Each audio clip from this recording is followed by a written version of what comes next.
The night was quiet, too quiet for a blood moon. Silver light rippled through the forest, turning the trees into pale sentinels. Beneath the ancient oak, a young she-wolf knelt, trembling beneath the goddess's gaze. Her name was Lyra ***, and tonight, the moon would decide her fate. Her pulse echoed through the stillness as the sacred fire rose from the earth, curling around her wrists. The mark of the moon appeared glowing threads of light weaving toward her heart. But before she could breathe, the threads split in two, each pulling in opposite directions. Two bonds. Two souls. Lyra gasped, clutching her chest as pain seared through her ribs. The ground trembled. The wind carried a single whisper ***. Two bonds cannot exist. One will destroy the other. ***. Her scream vanished into the night. With a desperate prayer, she pressed her hand over her heart, sealing one thread deep inside her soul. The world blurred, the light dimmed, and when the moonlight faded, only one bond mark remained visible, the one she allowed the world to see. But deep within her, the second bond pulsed faintly. Alive. Hidden. Waiting. Years slipped by like water through her fingers. The prophecy that once haunted the Crescent Moon Pack faded into myth, spoken only in old whispers during long winter nights. But its bearer still lived quietly, carefully, hidden. Lyra had become a healer. Her cottage sat at the edge of the pack's territory, half swallowed by vines and wildflowers. The scent of dried herbs clung to her skin sage, thyme, moonroot. Every sunrise found her kneeling beside the sick and wounded, her hands glowing faintly as she mended flesh and eased pain. To the pack, she was gentle and strange, the girl who smiled but never stayed long enough to be known. They wondered why she never joined the hunts, never danced under the full moon. Some whispered that she had no wolf at all. Others said she had once been rejected by fate itself. She let them talk. Rumors were armor. They kept curious eyes away, for beneath her calm, something still pulsed, a quiet hum beneath her ribs, faint but relentless. The buried bond. At night, when the wind carried the scent of pine and rain, it would stir like a heartbeat not her own. She'd press her hand over her chest and whisper, ***, sleep, please, ***. And for a while, it would. One evening, as crimson twilight bled across the trees, a sharp knock echoed through her cottage. A young scout stood there, chest heaving. "The Alpha returns from the Northern War," he said. "He commands every pack member to the training grounds by dawn." Lyra's pestle slipped from her fingers, shattering on the stone floor. For years, she had tried not to think his name, but the mere mention of his return sent a ripple through the bond she had buried like an old wound reopening. Asterisk. Kael. Asterisk. The sound of his name inside her mind was both a whisper and a wound. She closed her eyes, steadying her breath, but the bond flared once bright and alive, as if it recognized him before she dared to. Outside, the first howl of the returning Alpha echoed through the woods, deep and commanding. The pack answered in unity. Lyra did not. She stood in silence, heart trembling beneath her palm, the mark beneath her skin thrumming like a secret the night had never forgotten. Morning broke sharp and golden, the air heavy with anticipation. The Crescent Moon Pack had gathered in the clearing, warriors, hunters, healers, all eager to glimpse their returning Alpha. Lyra lingered at the edge of the crowd, her hood drawn low, her fingers twisted in the hem of her cloak as she tried to quiet the unease in her chest. It had been years since she'd seen Kael, but his presence reached her before his voice did a raw, commanding energy rolling through the field like thunder before a storm. When he finally appeared, the world seemed to still. Kael's stride was steady, powerful. His dark hair was tied back, jaw shadowed with exhaustion, and a scar new, deep, savage ran along his forearm like a mark of survival. His silver eyes scanned the crowd with the precision of a predator returning home. "Crescent Moon stands strong," he said, his voice deep and cold. The warriors howled in response. the sound echoing off the mountains. Lyra's breath hitched when his gaze swept toward her, brief, sharp, like a blade grazing skin. For a fraction of a second, his pupils dilated, his nostrils flared, and his hand stilled mid-gesture. She lowered her head, pretending not to notice, but her pulse betrayed her, racing in time with a rhythm that wasn't entirely her own. The whispers began almost instantly. "Who's she?" "Just the healer." "She never attends the gatherings." Kale turned away, barking orders to the warriors, though his tone had grown harder, clipped. It was as if something unsettled him, something he couldn't name. Lyra tried to slip away, but his voice stopped her. "You, healer." She froze, the air catching in her throat. Slowly, she turned to meet his gaze. Kale studied her for a long, unreadable moment. "You'll remain near the training grounds. The men are wounded from the border raids. Your work will begin before dusk." "Yes, Alpha," she murmured, bowing slightly. But as she moved past him, the faintest tremor of energy brushed against her like static, like recognition. The buried bond inside her chest pulsed once, violently. She bit her lip hard enough to taste blood. Kale's jaw tightened. His gaze followed her retreating form, expression unreadable, but his heart hammered with an unfamiliar restlessness. Something in him knew her. Something in her knew she was no longer invisible. And as the pack roared to life with laughter and victory songs, the wind carried a whisper between them, low, dangerous, undeniable. Fate had stirred. The sun hung low, painting the training grounds in molten gold. Wolves sparred in circles, muscles gleaming with sweat, the thud of fists and the snap of bones echoing through the air. Lyra stood at the healer's table, with bowls of salve and strips of linen, trying to keep her focus on the wounded, not on the Alpha who commanded every heartbeat around her. Kael's voice carried easily measured, hard, demanding perfection. He moved through the ranks like a storm given human form, his power pressing against the pack like an unseen tide. Lyra caught herself watching the way he moved, every motion efficient, restrained. He was danger contained in flesh. When one of the younger wolves fell hard, blood slicking his shoulder, Kale turned sharply. "Healer!" Lyra's hands stilled over her herbs. She approached, kneeling beside the injured warrior. The gash was deep. Her fingers glowed faintly as she pressed them to the wound, whispering words no one else could hear. The air shimmered for a heartbeat. The bleeding slowed. Kale's shadow loomed over her. "What kind of power is that?" he asked, his tone deceptively calm. "Just healing," she murmured without looking up. "It's what I do." His gaze was sharp enough to cut. "You use more than herbs. I can feel it." She met his eyes, then green meeting silver, and the world narrowed to a pulse. A spark leapt between them, so sudden and fierce that her breath caught. His eyes widened slightly, just enough for her to see confusion flash beneath the cold. The connection broke as quickly as it came. Kale straightened, expression hardening into the familiar mask of command. "Be careful with what you touch, healer," he said, voice low, almost warning. "Some wounds aren't meant to close." Her hands trembled as she tied the last strip of linen. "And some never stop bleeding," she whispered, though he was already walking away. The crowd's noise swallowed the moment, but Lyra could still feel it, the echo of his touch in the air, the hum beneath her skin. The buried bond she'd sworn never to awaken had stirred.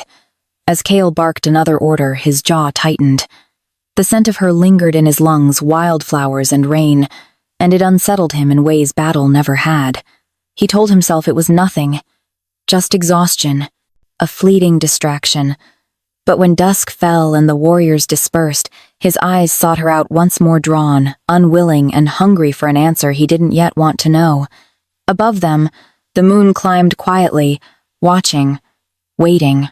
The night of the full moon gathering shimmered with an energy that felt almost alive. Torches blazed around the sacred circle, their flames rising like restless spirits. Every wolf of the crescent moon pack stood beneath the open sky, waiting for the blessing that would renew their strength and reveal new bonds. Lyra stood on the outer edge, her cloak pulled tightly around her shoulders. The air buzzed against her skin, the hum of pack energy vibrating in her bones. She had never stood this close to the ritual fire since the night of her own mark, the one she'd sworn to hide. KL stepped into the center of the clearing, the moonlight catching the silver in his eyes. He lifted his head, the authority in his stance commanding silence. "By the light of the goddess," he intoned, "we honor the bonds that keep us whole." The chant rose. Energy swirled, blue and silver, wrapping the pack in ethereal light. Wolves stepped forward in pairs, mates touching palms as their marks glowed in unity. It was a night of celebration, of fate revealed, until the fire changed. Without warning, the flames bent sharply toward her. The crowd gasped as a surge of moonlight shot across the circle, connecting Lyra and KL in a violent arc of blue-white energy. The force of it sent a shiver through the air. Even the wind seemed to pause. KL's head snapped toward her, eyes wide, chest rising fast. The glow pulsed between them, throbbing like a heartbeat neither could deny. Asterisk, mate. Asterisk. The word wasn't spoken, it was felt. Every wolf in the clearing sensed it. The goddess herself had chosen. Lyra's breath caught. Tears burned her eyes. The bond she'd buried, the one she'd fought to forget, was awake and screaming. But before she could speak, Kale's expression darkened. His jaw clenched, his aura flaring with rejection. "No," he growled, voice raw and trembling. "This can't be." The pack froze. "She is not my mate," Kale snarled, turning to the elders. "The moon heirs. There's trickery in this." Lyra's heart shattered.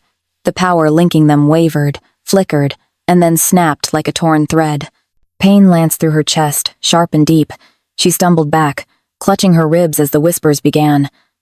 "The healer? The cursed one?" She bewitched him, she must have. Kale turned away, refusing to meet her eyes.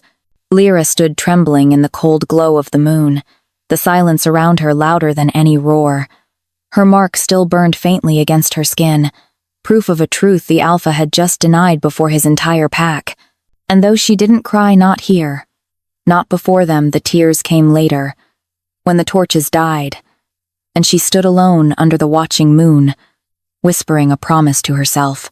Asterisk. If fate wants to bind me to him, fate will have to fight me first. Asterisk. Dawn broke with a fragile quiet, painting the pack's territory in pale gold. The world looked peaceful, but Lyra felt the storm raging inside her. The events of the full moon gathering replayed in her mind again and again. Kale's voice, his denial, the look in his eyes when their bond ignited. It wasn't disbelief, it was time's fear. Asterisk.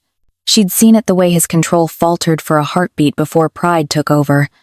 The way he'd looked at her like she was both salvation and ruin. And she'd felt the bond burning through every nerve. That wasn't trickery. That was truth. Lyra's hut sat on the edge of the village, half hidden by the mist. The healers had whispered when she passed this morning. The warriors had looked away. Rejection carried a scent: humiliation, pity, and the faint trace of fear. She wanted none of it. She tied her cloak and set her jaw. If Kale could deny fate, so could she. She'd lived this long hiding her mark, keeping her secret to protect her heart. She would not be the Alpha's charity, nor his scandal. A knock came at her door. It wasn't him. It was Darren the Beta, Kale's most trusted second. His eyes were wary, his tone careful. "Lyra, the Alpha sent me. He requests you appear before the council." "Requests?" Her voice was ice. "Or commands?" Darren hesitated. "Both." At the council hall, whispers followed her like shadows. Kale stood at the far end, the weight of leadership etched across his face. He didn't look at her as she approached. The elders were gathered, their expressions sharp with judgment. Elder Mavina's voice cut through the air. "Lyra of the Crescent Moon, the bond you claim, I don't claim times it." Lyra interrupted. "The moon showed it." Mavina's eyes narrowed. And yet, the Alpha denies it. Bonds can be forged falsely with magic, deceit." Kale's hand slammed onto the table. "Enough. Finally, he looked at her. The tension in his gaze was unbearable. "Lyra," he said quietly, "you will remain under supervision until the truth of this bond can be determined." She met his eyes, unflinching. "No." The room went silent. "No?" Cale echoed, disbelief flickering through his tone. Lyra stepped forward, chin high. "You denied me before the pack. You called me a liar. You don't get to command times me now." A murmur rippled through the room. The Alpha's aura surged, fierce and dominant, but she didn't flinch. Something within her rose, the same hidden power that had always whispered in her blood. For the first time, she didn't push it down. Cale's eyes widened faintly as the air shimmered around her. "What are you?" he breathed. Lyra turned toward the exit, her voice steady but cold. "Someone you should have believed." And with that, she walked out, leaving the Alpha and his council in stunned silence as her mark pulsed once more beneath her skin, alive and defiant. Outside, the wind carried her vow. Asterisk. If the goddess chose me for him, then let the goddess prove it. Asterisk night had fallen again, thick with the scent of rain. The pack house was silent, except for the low crackle of the fire in Cale's private chamber. He stood before it, hands braced on the mantel, his reflection fractured in the flames. Her face wouldn't leave his mind. The moment the bond had flared, it had felt like lightning through his blood, pure, undeniable. For a heartbeat, he'd wanted it, wanted her. Then the vision came, the same nightmare that haunted him for years. A woman cloaked in silver fire, standing over his pack's ruins. Hair mark glowed like Lyra's. He had promised himself he'd never let it happen again. Cale's wolf stirred inside him, restless and growling. "Asterisk, she's ours." "Asterisk!" Cale slammed his fist against the mantel. "She's a danger," he hissed under his breath. "She has to be." The door creaked open. Darren entered quietly, his expression tense. "You asked me to check on her." Cale's head snapped up. "And?" "She's gone." The Alpha froze. "Gone." Darren nodded grimly. "Left the healer's quarters before sunset. Took only what she could carry. She's heading into the eastern woods, the cursed lands." Cale cursed softly. Of all places, why there? That part of the territory was forbidden, the boundary where the veil between realms thinned, where dark spirits whispered. No wolf went there without permission. "She'll die out there," Darren warned. Cale's jaw clenched. He told himself he didn't care, that this was for the best, that her absence meant peace. But his wolf snarl rose louder in his head, shredding through logic. "Asterisk. Go to her." Asterisk. The Alpha's composure cracked. Moments later, Cale was running through the forest, the night wind tearing at his coat, the scent of her wild lavender and smoke pulling him deeper into the trees. The farther he ran, the stronger the pull grew, the more his wolf strained against his control. Finally, he saw her standing on a cliff's edge, moonlight turning her hair to silver. She looked ethereal, untouchable, as if the world itself bowed around her. "Lyra!" His voice cut through the storm. She turned slowly, her eyes glowing faintly. "You shouldn't have come." He stepped closer, chest heaving. "You shouldn't be here." "This place doesn't fear me," she said softly. "It knows what I am." Lightning flashed, and for an instant, Cale saw something behind her. A shimmer, like a veil of power rippling through the air. The mark on her neck glowed brighter. "Lyra," he whispered, heart pounding. "What are you?" She looked at him then, her voice trembling with power and grief. "The last of what your kind tried to erase." Before he could answer, the earth beneath them groaned, the wind howled, and something ancient awakened in the shadows. And for the first time, Cale wasn't sure whether she was his salvation or his undoing. The wind howled through the cursed forest, carrying whispers from a world older than their kind. Lyra stood at the cliff's edge, her breath fogging in the cold air, her heart pounding in painful defiance. The ground beneath her glimmered faintly with veins of moonlight, a sacred energy the pack had long forbidden to touch. Kael's presence burned behind her like heat in a frozen storm. He took one step forward, then stopped, every instinct screaming both danger and need. "You shouldn't be here," he said again, but this time his voice was rough, laced with something between fear and awe. Lyra turned, her silver eyes reflecting the fractured moonlight. "Neither should you, Alpha." Her tone was soft, but the way she said times Alpha times sent a tremor through him. Kael's wolf clawed against his ribs, aching to close the space between them. He didn't understand why he was drawn to her like this, why her scent, her voice, her pain felt like his own. "You lied," he said, forcing his words steady. "You hid something the moon itself recognizes." Lyra's lips parted, but she said nothing. The power humming beneath her skin seemed alive now, threads of pale flame tracing her veins. "If I told you the truth," she whispered, "you'd destroy me for it." A bitter laugh escaped Kael. "You think I haven't destroyed enough?" Lightning flashed, lighting the sky in violent silver. For an instant, he saw the mark on her shoulder blazing brighter than before, ancient, sacred, and utterly forbidden. The moonfire. He took another step closer. That power, it's not supposed to exist.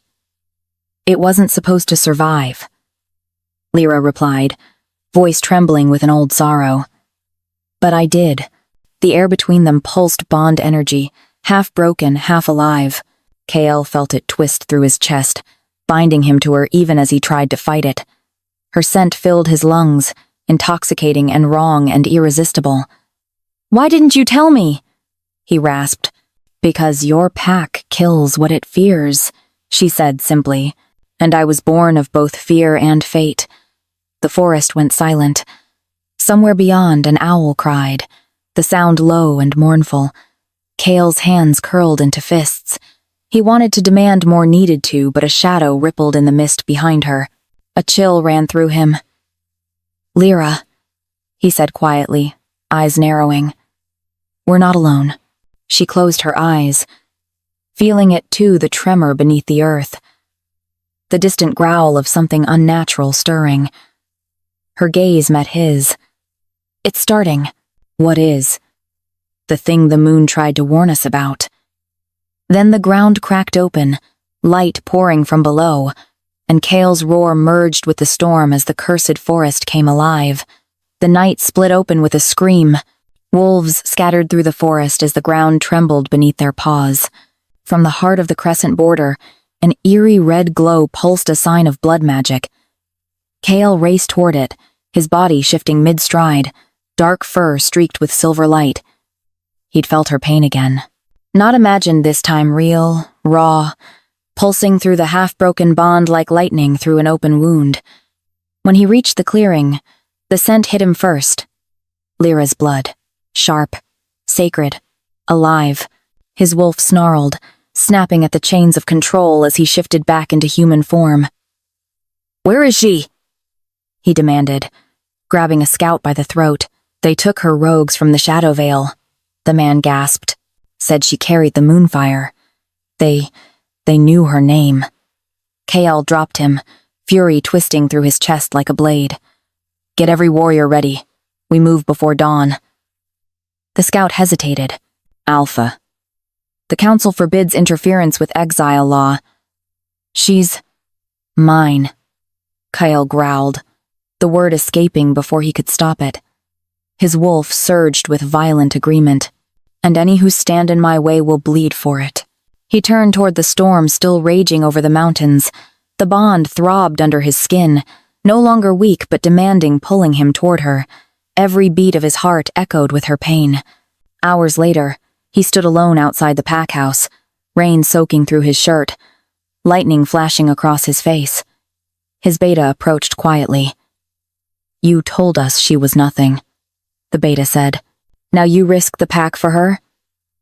Kael didn't look away from the storm. "I told myself she was nothing," he said softly. "But the moon doesn't mark lies." The wind shifted faint, distant, carrying her scent. Sweet and desperate. He closed his eyes, letting the storm wash over him. She's in danger because of me, because I couldn't see what she was. His hands clenched into fists. That ends tonight. He shifted again, his massive wolf form bursting through the tree line, glowing silver beneath the lightning. The forest parted before him as if it too feared what he had become, a creature driven not by duty but by bond. Every growl, every step was a vow carved into the storm. Asterisk. No one takes what's mine. Not again. Asterisk. And far away, beneath the shadow veil's blood-red sky, Lyra felt it too, the echo of his rage, pulsing through her broken link. For the first time, she didn't try to silence it. She reached back, whispering through the bond that had never truly died. Asterisk. Find me, Kale, before the moon chooses for us both. Asterisk. The blood moon rose like a wound in the sky, casting its crimson light across the shadow veil. The air shimmered with dark magic, thick with the scent of ash and fear. Lyra's wrists burned against the iron binds, her power whispering at the edges of her consciousness, begging to be released. The rogues circled her, chanting in an ancient tongue, their eyes glowing red. They wanted her moonfire. They wanted to tear it from her and claim its curse as their weapon. Her body trembled, but her spirit didn't break. The moon doesn't bow to thieves, she said, voice barely more than breath. The leader sneered, lifting a blade etched with runes. Then bleed for her, witch. Before the blade could fall, a thunderous growl split the night.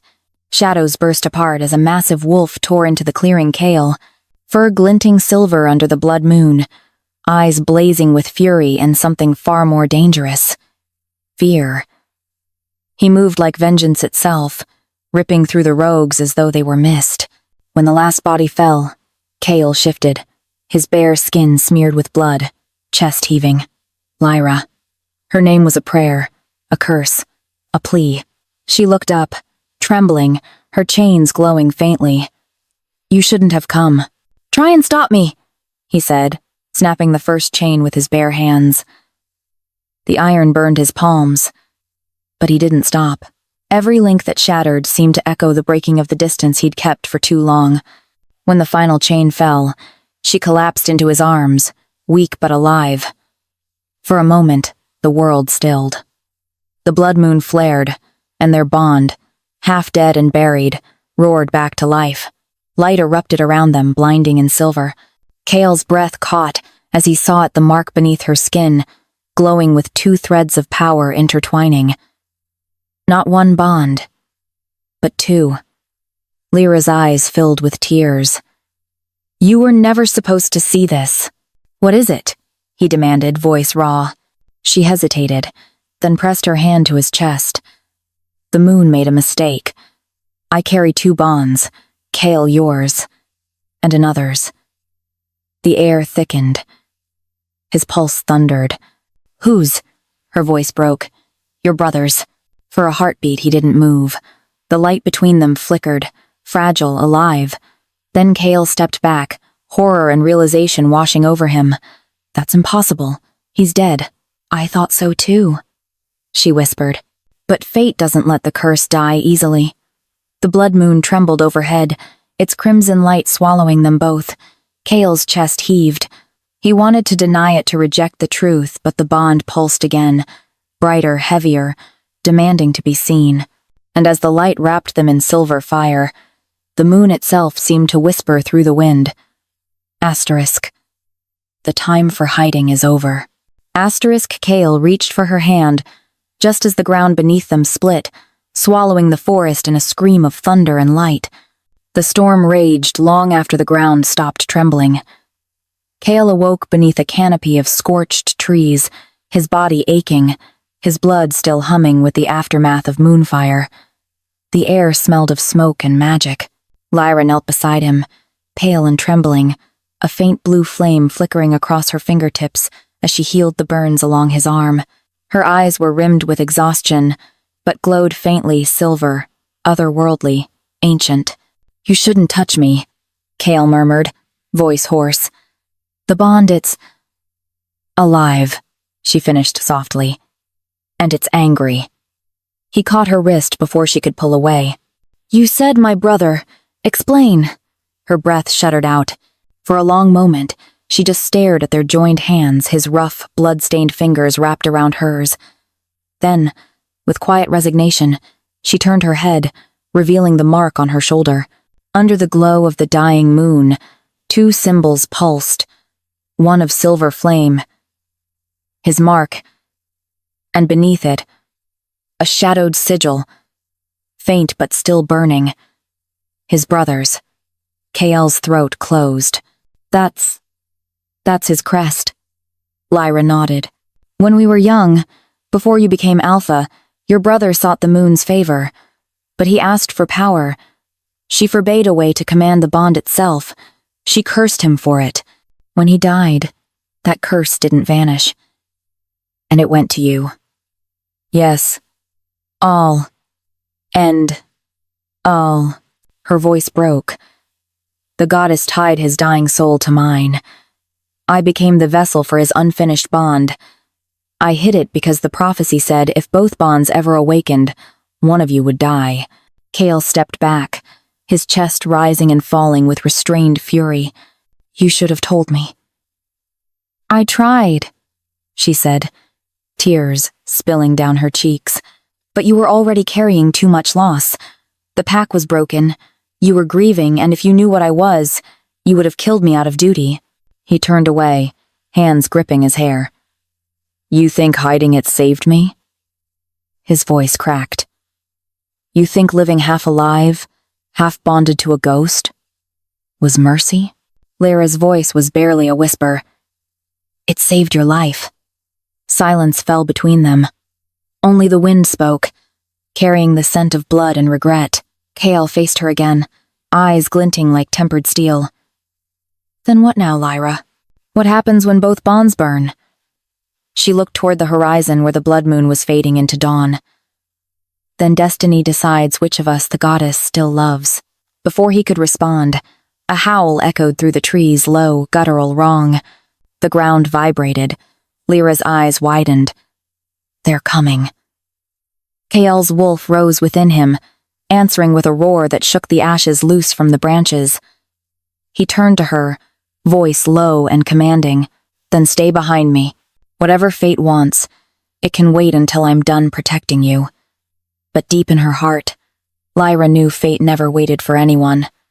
The night burned crimson once more as the blood eclipse swallowed the moon.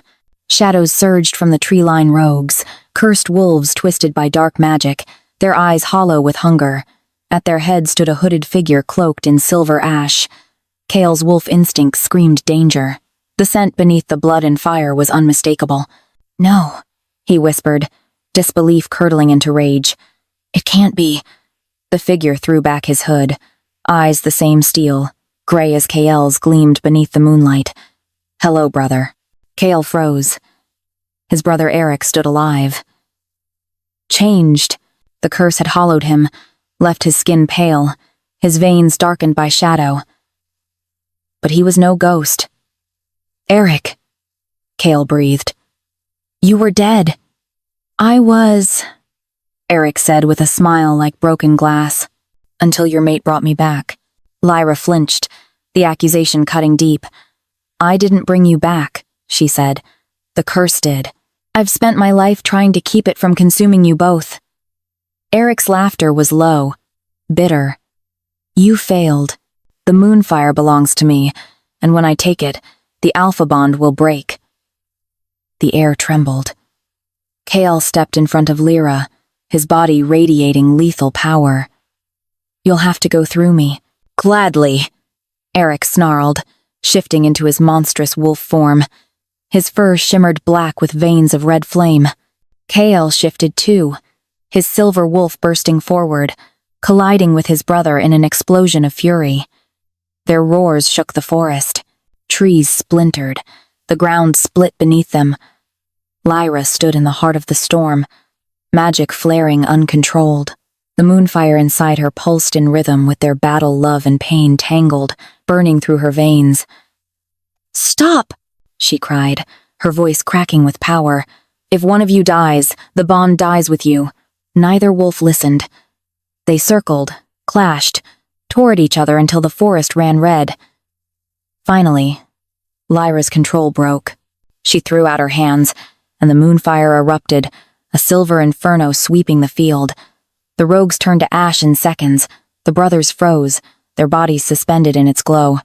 Lyra staggered forward, eyes glowing white. "I won't lose you both," the moon's voice whispered through the chaos, soft, sorrowful. Asterisk. One life for balance, one soul for peace. Asterisk. Kale's heart stopped. No. Eric's form wavered, his shadow flickering like smoke. "It's my curse, brother. Let it end with me." Lyra reached for him, tears blazing down her cheeks. "Eric." He smiled faintly, eyes clearing for the first time in years. "Take care of her. And tell the moon I finally listened." Then his body dissolved into silver mist, absorbed by the fire that slowly faded into starlight. Silence followed. The wind cooled, the forest stilled. Kale shifted back, falling to his knees beside Lyra. She collapsed against him, her power dimming, her mark glowing faintly on his chest. The bond between them pulsed once pain, then warmth. Whole again. Kale cupped her face, voice hoarse. "It's over." Lyra's eyes fluttered open, silver light fading into tears. "No," she whispered. "It's just beginning." Above them, the blood eclipse waned, revealing the first rays of dawn. Dawn stretched over the battlefield, painting the scorched forest in soft gold. Smoke curled from broken trees, and the scent of charred earth lingered like a memory of the night's chaos. Wolves stirred from hiding, tentative, uncertain, drawn by the promise of safety and the figure at the center of it all. Kale knelt, his massive wolf form melting back into his human frame. Blood and ash streaked his skin, but his eyes were steady, fixed on Lyra. She stood before him, weary but radiant, her silver hair catching the morning light, like strands of pure moonlight. The pack gathered slowly, their murmurs carrying across the clearing. They had watched the battle from the edges, seen the flames, felt the power that had erupted from Lyra. They had felt the bond, and they had seen Kale's resolve. Kale rose, his height commanding, aura radiating alpha dominance. Every eye turned to him, silent with anticipation. "Crescent Moon Pack," he said, voice cutting through the whispers. "You have witnessed the truth." His gaze swept over the warriors, the elders, the healers. "This is my mate, the woman I will protect, the one the moon chose, and I claim her before you all." A ripple of astonishment ran through the crowd. Some gasped. Others whispered. All eyes were fixed on Lyra. She stepped forward, chest heaving, but calm. Her silver eyes met his, unwavering. No fear, no hesitation, only the bond between them, alive and undeniable. Kale's hand reached for her, brushing a strand of hair from her face. "Lyra," he said softly, almost to himself. "The moon marked us together. I denied it once, but I will never deny it again. You are mine, and I am yours." A low, unified howl rose from the pack, echoing through the mountains. Approval, respect, witnesses to the claim that had always been meant to be. The goddess's mark pulsed faintly on both of them, silver flames intertwining across their wrists, their chests, their souls. The prophecy had been fulfilled not through death or despair, but through courage, defiance, and truth. Lyra leaned into him, feeling the weight of years of fear and hiding melt away. "Kale," she whispered, "I've waited for this. For you." He pressed his forehead to hers. "And I'll never let you go." The pack circled them, the first rays of sunlight glinting off the newly cleansed battlefield. The bond pulsed gently between them, steady, alive, and whole. Above, the moon goddess's blessing shimmered faintly in the sky, a promise kept. And as the dawn broke over Crescent Moon Pack, a new era began Alpha, and mate united, destiny fulfilled, hearts entwined forever.